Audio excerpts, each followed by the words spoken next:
Selamat pagi, perkenalkan kami Spektra dan pada kesempatan kali ini kami akan mempresentasikan hasil analisis kami mengenai bisnis proses reengineering atau BPR yang diterapkan pada PT Asuki Batam, yakni sebuah perusahaan yang bergerak di bidang spare part atau suku cadang mobil. Tujuan dari analisis ini adalah untuk melihat bagaimana proses bisnis di PT Asuki Batam berjalan saat ini, mengidentifikasi permasalahan yang ada, serta memberikan usulan perbaikan proses agar lebih efisien dan efektif sesuai dengan prinsip bisnis proses reengineering. Next, kami tim Spektra beranggotakan 3 orang, yakni ada Arman, Wilson, dan saya sendiri, Erikal Veningrum. Next. Pertama-tama kita akan membahas tentang Porter Value Chain yang terdiri dari primary activities dan support activities. Masalah pertama terdapat pada proses penerimaan dan penyimpanan barang dalam inbound logistics. Saat ini, sistem pencatatan stok masih dilakukan secara manual, sehingga rawan terjadi kesalahan input atau keterlambatan pencatatan. Kondisi ini dapat menyebabkan ketidaksesuaian antara stok fisik dan data yang tercatat. Kemudian, pada bagian operations, perusahaan belum memiliki standar quality control yang jelas dalam proses penerimaan maupun pengiriman barang. Akibatnya, sering terjadi perbedaan kualitas produk dan menyebabkan peningkatan jumlah komplain dari pelanggan. Masalah berikutnya muncul di tahap distribusi barang atau outbound logistics. Proses pelacakan pengiriman masih dilakukan secara manual, sehingga informasi status pengiriman itu sering terlambat atau bahkan tidak akurat. Hal ini dapat menimbulkan ketidakpuasan dari pelanggan. Kemudian dari sisi pemasaran atau marketing and sales, promosi yang dilakukan oleh PT Asuki Batam ini masih terbatas hanya pada pelanggan tetap dan belum memanfaatkan potensi pemasaran digital secara maksimal. Nah, akibatnya jangkauan pasar menjadi terbatas dan pertumbuhan penjualan itu berjalan lambat.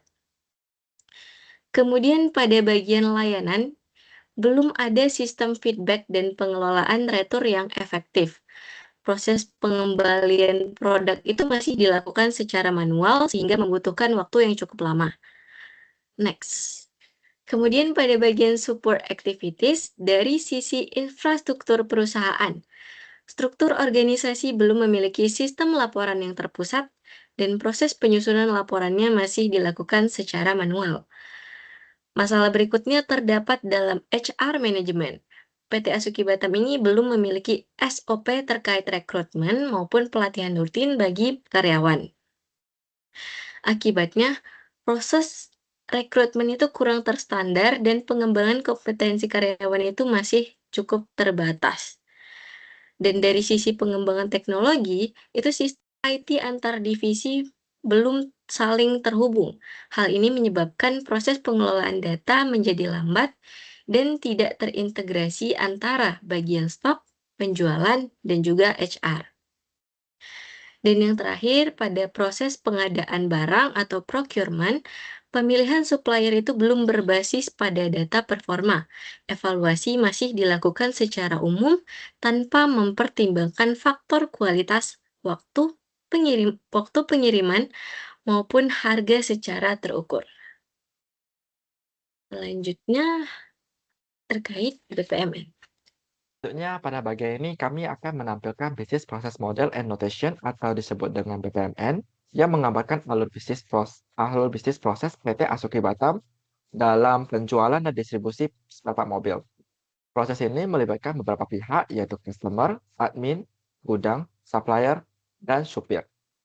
Proses dimulai dari customer melakukan permintaan barang kepada admin, kemudian admin akan melakukan pengecekan stok, di mana jika stok tersedia, admin akan melakukan pengiriman quotation atau penawaran kepada customer. Kemudian customer akan menerima penawaran tersebut. Jika harga tersebut oke, maka customer akan membayar DP sebesar 50%. Jika penawaran tersebut tidak diterima, maka proses akan selesai setelah jika customer selesai membayar DP 50%, maka admin akan melakukan pembuatan nota jika kondisi stoknya ready. Kemudian, admin akan melakukan proses pesanan dengan menginformasikan kepada gudang, dan gudang akan menerima informasi pesanan tersebut. Setelah itu, gudang akan melakukan pengecekan barang dan melakukan dokumentasi. Kemudian mengirimkan konfirmasi kondisi barang kepada admin. Setelah admin menerima, admin akan melakukan konfirmasi alamat kepada customer. Kemudian customer akan menerima permintaan alamat detail. Kemudian customer akan melakukan pengiriman alamat detail kepada admin. Kemudian admin akan menerima alamat detail tersebut dan dikirimkan kepada bagian gudang. Kemudian gudang akan melakukan proses packing dan diserahkan kepada pengirim ataupun supir. Setelah itu, supir akan menerima barang tersebut dan diantarkan ke customer sendiri. Nah, customer akan menerima dan mengecek kondisi barang. Jika barang diterima dalam kondisi bagus, maka akan dilanjutkan dengan proses pembayaran atau lunas. Setelah itu proses bakal end.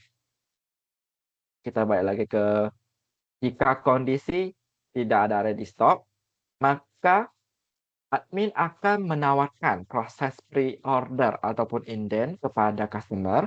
Jika customer menerima penawaran tersebut, maka akan melakukan konfirmasi orderan. Dan admin akan menerima orderan tersebut, kemudian admin akan melakukan pengecekan stok kepada supplier.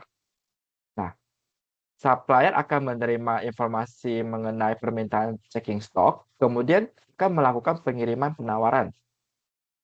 Setelah admin menerima penawaran, admin akan melakukan pengiriman penawaran kepada customer kembali.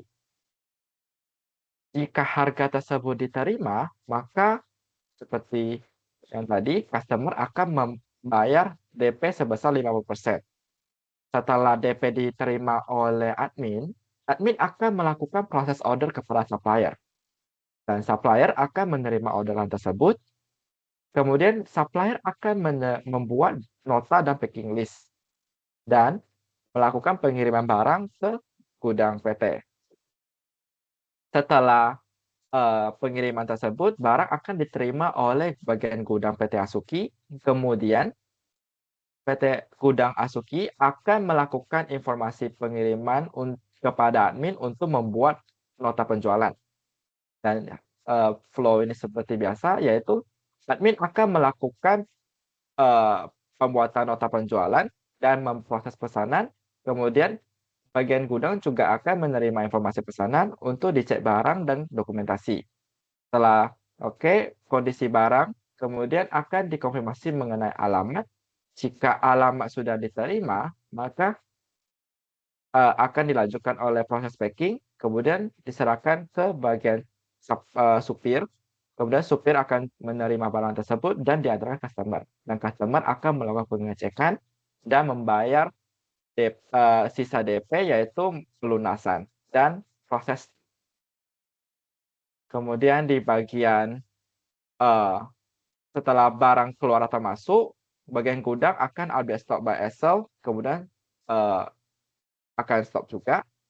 Kemudian di bagian supir, jika selesai mengantar barang, dia akan prosesnya akan stop.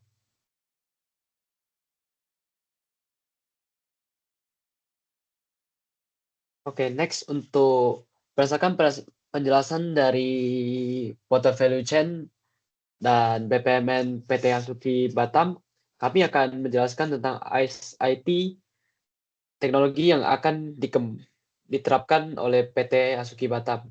Yang pertama adalah ERP. Sistem ERP disuruhkan untuk mengintegrasikan seluruh divisi di dalam perusahaan, mulai dari stok barang, penjualan, HR, hingga keuangan.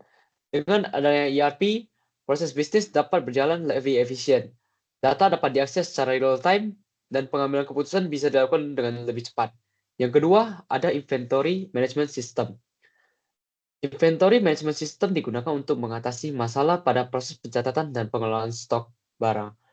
Sistem ini akan membantu perusahaan mencatat data barang secara otomatis, meminimalkan kesalahan input, serta memantau ketersediaan stok secara akurat.